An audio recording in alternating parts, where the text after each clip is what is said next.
Aaron. Yeah. Why didn't you say it the first time I said Aaron?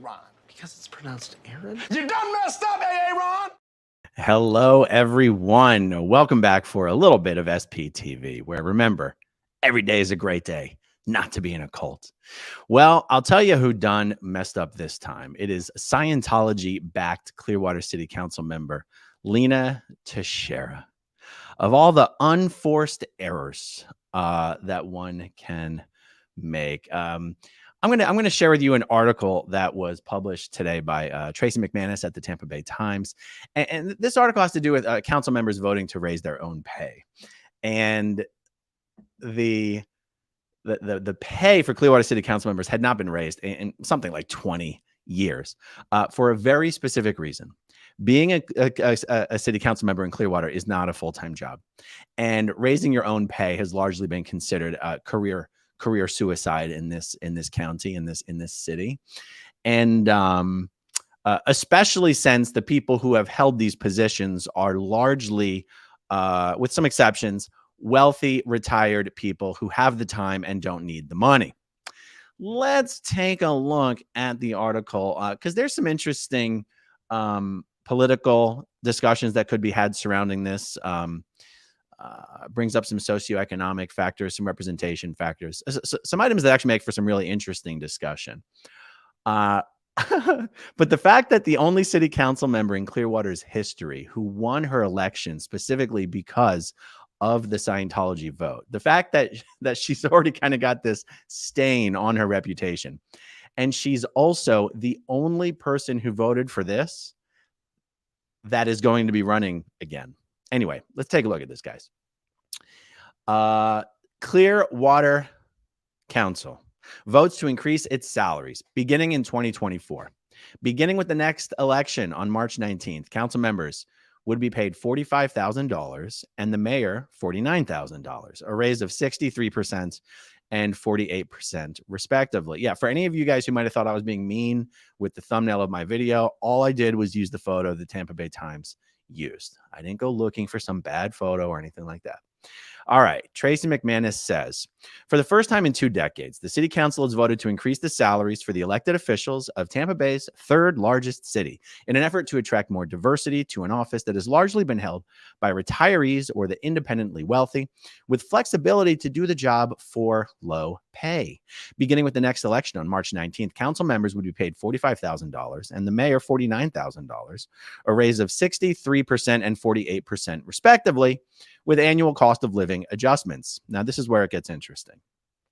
The council voted 3-2 on Thursday to pass the ordinance, with council members Kathleen Beckman and Mark Bunker voting no. They are the only officials who have to face voters for re-election in March. All right, Coach, let me give you a little bit of context here.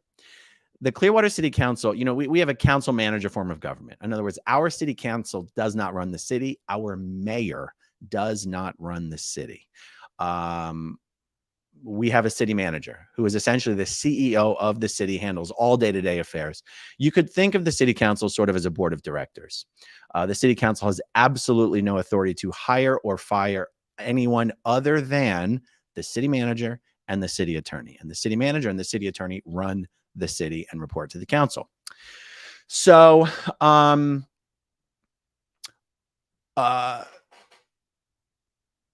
every 2 years, there's an election. So this coming year, two city council members will be, 2 city council seats will be up for grabs. 2 years later, 3 will be up for grabs. 2 years later, 2 will be up for grabs. You guys get the idea. So this next coming election, the election season will start in September. It's a 6-month season. The elections are in March. Only 2 council members are up for re-election. Mark Bunker, Kathleen Beckman, who both very wisely voted no. Now you might go, but the 3 others voted yes. Out of the 3 who voted yes, one of them is not eligible to run for re-election because he's termed out. He can't run again. The other one, who's holding the temporary mayor seat, he's only in that seat because he promised not to run for election. So of the 3 people who voted yes, Only one person is ever going to run for re-election again. Lena Teixeira. All right, let's keep going.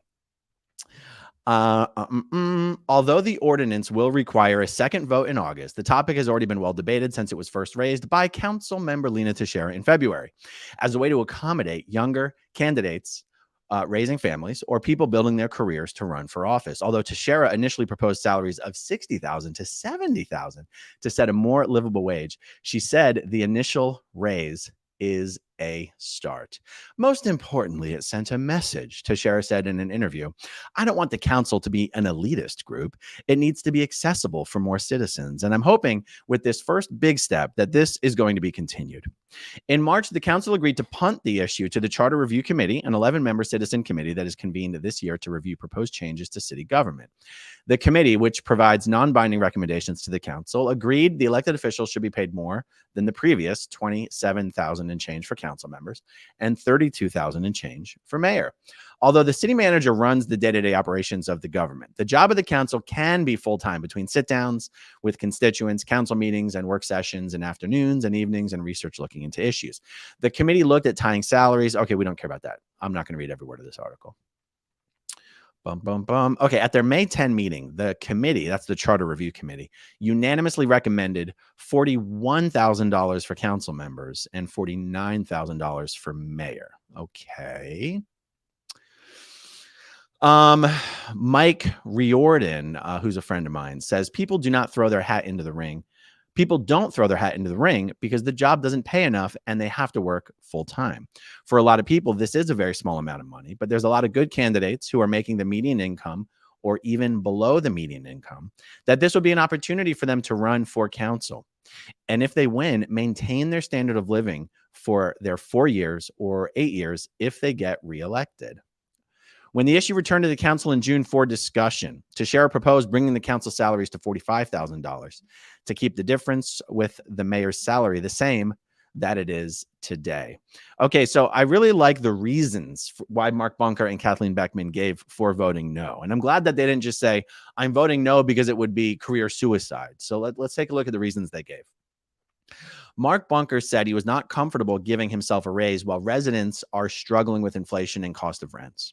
Kathleen Beckman said she didn't support a salary increase without also tying it to an analysis of whether to change the council's at-large seats, which, by the way, they are all at-large seats, to districts to increase diversity. Okay, I think those are good reasons.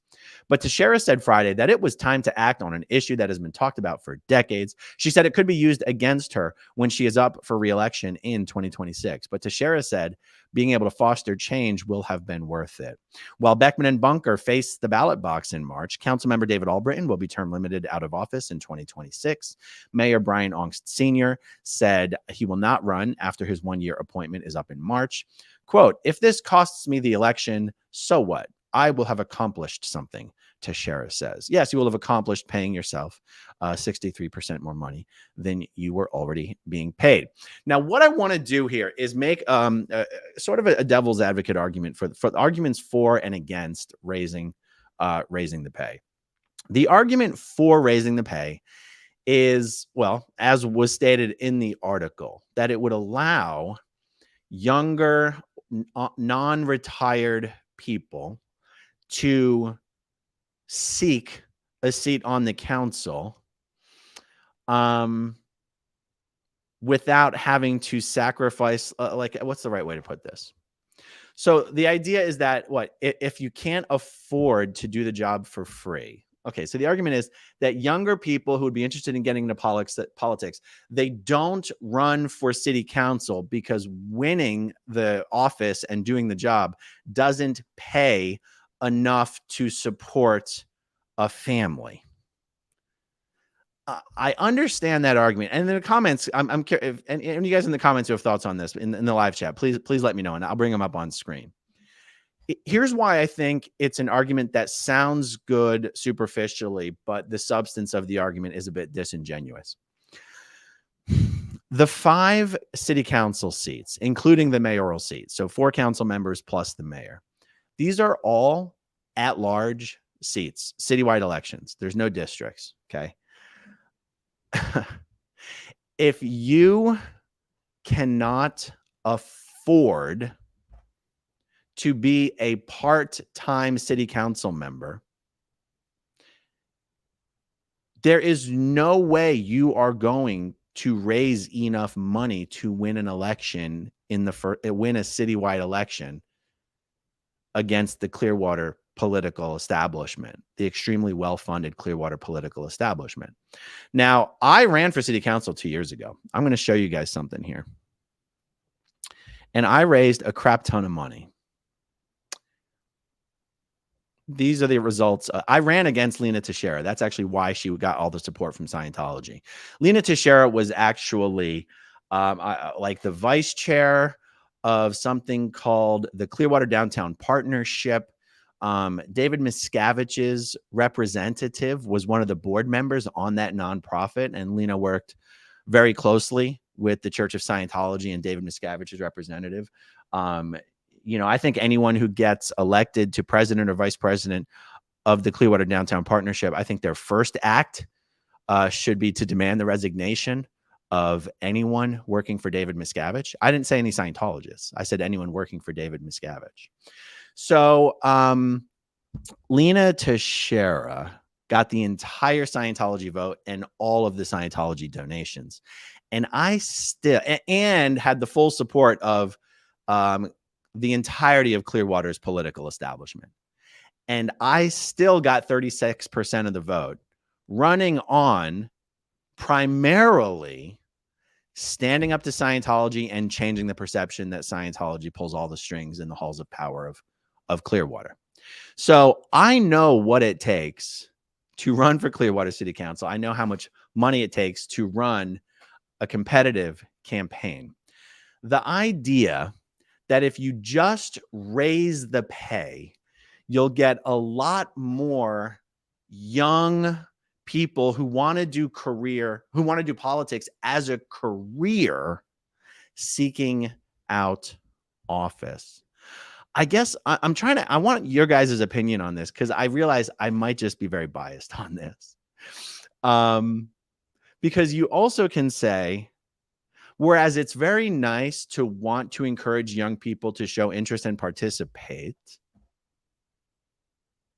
is it necessarily a virtue to try and get younger people on the city council? I don't necessarily know. I mean, if I had won it as a young person, I'm not speaking for myself, anyone as a young person, I mean, you guys don't know. If you're old now, you used to be young. Anyone as a young person is like, we want our voices heard. We want our voices heard. But as you get older, don't you think back on your younger self and go, what was I thinking? I didn't know anything. Do you know what I mean? And so it sounds very nice to be like, yeah, if you could just make $60,000 a year doing a job that requires you to work, like you can take any part-time job and turn it into a full-time job if you really want to. But the thing is, the job of Clearwater City Council member, it's not supposed to be a full-time job. It's not supposed to be. Now, somebody can point fingers at city council members who don't put in enough hours and say, well, I'm going to treat it like it's my career. You can do that. That's not what it's intended to be, but you can turn it into that if you would like, and then claim that it should pay you $60,000 to $70,000 a year. But it's like, but you don't run the city. Like, you have to show up to a meeting once a week for an hour or two or three. I mean, there's no hours. You guys understand, city council members don't have hours. They don't keep hours. They could do literally nothing but just show up to the weekly work session and then bi-weekly meeting, or it's either a weekly work session or a bi-weekly work session, but meetings are every other week or twice a month. I honestly can't remember. I have to go back to this quote. I don't know. I'm probably being pretty petty, but I just have to go back to this quote real quick. All right. And the quote you can get from the quote, the quote implies that this is a very controversial position to have taken. If this costs me the election, so what? I will have accomplished something. I think in order for that comment if I were to process that comment in a way that actually makes sense to me, it's like you would have to think that you have done a service for like young, ambitious politicians who just wish the Clearwater City Council position paid enough to be able to seek office and be able to do that job exclusively and still earn enough to support, you know, maybe a family of four. I'll give you an example. Failed former Clearwater Mayor Frank Hibbard, who just resigned in the middle of a council meeting a few months ago. He owns his own business. He's like a financial advisor, owns some sort of financial advisory, financial planning firm. He managed to not only hold a full-time job, but run his business while also at the same time being mayor of Clearwater. No, this is a solution in search of a problem.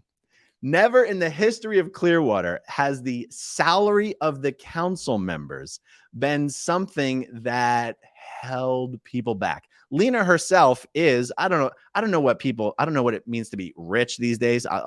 Lena is known to be a well-off individual. She and she just voted herself a 63% raise. There is only one person on the Clearwater City Council who is actually living off of the wages, the meager wages, the $27,000 a year that he earns as a city council member, and that is city council member Mark Bunker. And he voted no. That's a principled stance.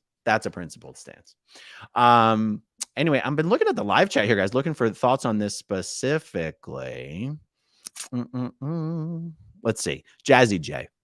Local government is one of the hardest, given no real say, as state, federal governments have all the power and cities are closest to voters and thus feel the heat every day. Thus, experience matters. Yeah, I know that's a very contentious issue about home. I think they call it home rule here in Florida, and it has to do with checks put on the state government as to how, as to what kind of things they're allowed to pass that would supersede the authority of the counties or the cities. It's hugely contentious issue here in Florida.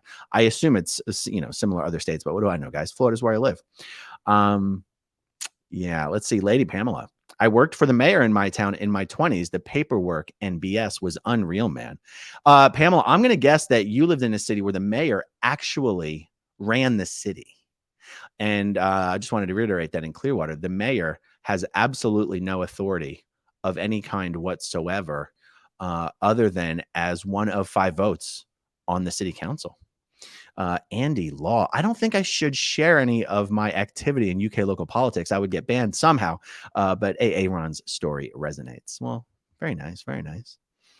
Let me see. Jay Dice. Question. Growing up in Scientology, if young people already occasionally run, such as yourself, that seems like a dubious reason, in my humble opinion, don't you think? Yes. I mean, I haven't been paying attention to Clearwater politics for a very, very long time, but I actually wasn't even the youngest person running for a seat in the election cycle that I was involved in. There was another woman named Miranda Douglas who was running for a different seat, and she was even younger than I was. And I don't remember how she did in her race. I think she actually had more people running for her seat than I did. I had 3 people running for the seat that I was running for. She had even more people, I think, 3 or 4. The thing is that once money starts getting involved in the races, it gets very hard to compete without money. You have to have money or you have to have a social media presence. And Miranda Douglas had neither. And most young people running would have neither. I mean, unless they were some sort of a young, aspiring politician who just for some reason had gone out and gotten themselves a big social media following. I raised over $70,000 over a 6-month campaign period. That was the most money that had ever been raised for a non-mayoral city council race, other than the fact that including more than Lena Teixeira had raised when she had ran unsuccessfully for city council 2 years prior. The only one who raised more money than I raised last time was, in fact, Lena Teixeira, who just raised slightly more money than me. And that is remarkable because I'm someone who has zero political history and also zero fundraising history. And I've raised funds since then for the Aftermath Foundation, but I'm not a fundraiser. I hate raising funds. It's easy to raise funds for something as altruistic as the Aftermath Foundation, but I'm not a salesperson. I've never done sales. I hate sales. I hate asking for money. No political history and no sales fundraising history at that point. But I did have YouTube and I did have Facebook, and I used those platforms to raise money. I got donations. I got campaign donations from people in every single state of the United States without exception. And so you talk about young people running. Clearwater's political establishment, almost by its very definition, is stacked with very, very wealthy people. And the people who run are the people who the shot callers choose to run. And in my race, that was Lena Teixeira. And the Clearwater's political establishment has thrown very big money behind these races, regardless of the fact that it only paid $25,000 a year. And the argument, one of the best arguments that I had heard against raising the pay was the more money the position pays, the more money is going to get thrown into campaigns for the people who are running for those positions. And I always thought that made perfect sense. If a seat is, the county commission seats pay like $100,000+ a year. Well, those seats raise hundreds of thousands of dollars for their campaigns. Just think about it. $70,000 2 years ago was at that point the most money that had ever been raised for a non-mayoral Clearwater City Council race. Well, now that you're bumping the pay to like $50,000 or damn close to $50,000 a year, okay, you're going to see campaigns raising $100,000+. And so the idea that you have now made it easier for some 25-year-old single mother to run for office is absolutely bullshit. So anyhow, let me see. I really want to see some other thoughts on this. I want to see some comments about how I might have this wrong. Wait, what's this? Andy Law. That was funny hearing Aaron call my name out when he already knows I write for Everyday Astronaut, and he said he's a fan previously. Thank you, Aaron. Always good to see you in here, Andy. Okay. Wait, what? 9 dogs, 1 cat, and 3 goats have been elected mayor.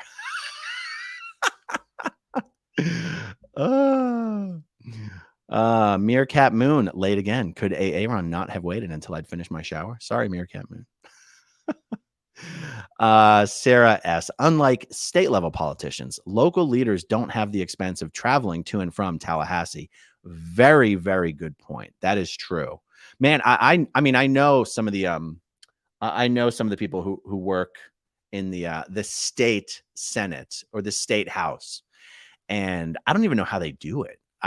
Some of them, I don't know how they handle all that travel and being away from home all that long and having to have 2 residences when those seats pay garbage. Those seats pay very, very little. It seems to me that to run for those seats, it really has to be someone who has a lot of ambition to use it as a stepping stone to some greater political ambition. E.G. Johnson, I don't want anyone doing politics as a career. I hear you, man. I am right up there with you on that. I feel like there should be term limits for absolutely everything. I'll tell you what, though, the best argument that's been given to me for why putting term limits on everything is a very, very bad idea is that, in government, you have the elected offices, you have the appointed offices, and you have the hired offices. And I guess I'm going to call the hired positions the bureaucracy, the bureaucrats. Is that, I don't think that's an offense. That's not a pejorative, right? It's just kind of the way it is. Those are the people that are always there. They do not come and go with election cycles. They're kind of like career jobs. And the argument that I was told for why term limits and everything would be a bad idea is that if you made it impossible for the senior most elected officials to be in those positions for long periods of time, then the bureaucrats would run everything. And I'm curious to know if you guys think that argument makes any sense, or if that's sort of like a straw man argument in and of itself. You know, there is something a little repulsive to me about the idea of people. They go to school, mostly they go to law school, then they run for office. And once they get into the House or the Senate, many of these people are just there for the rest of their lives.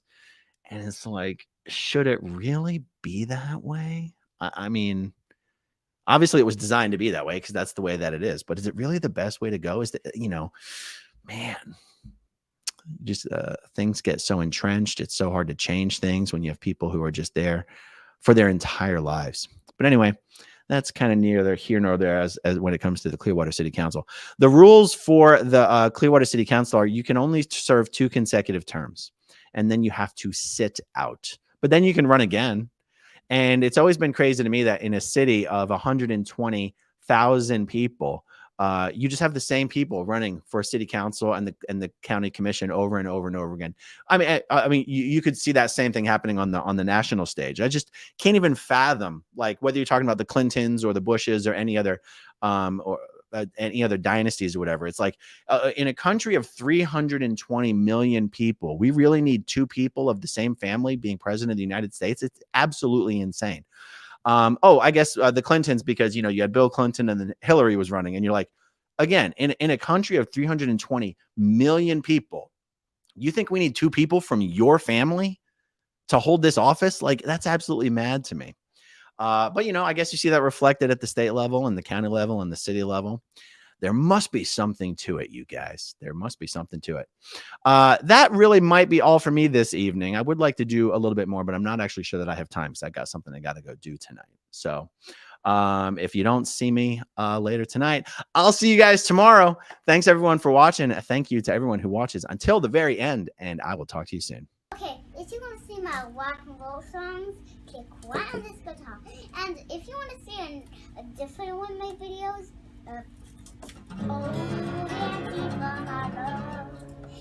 then you could click right inside here. If you have subscribed or not, subscribe right here. Bye.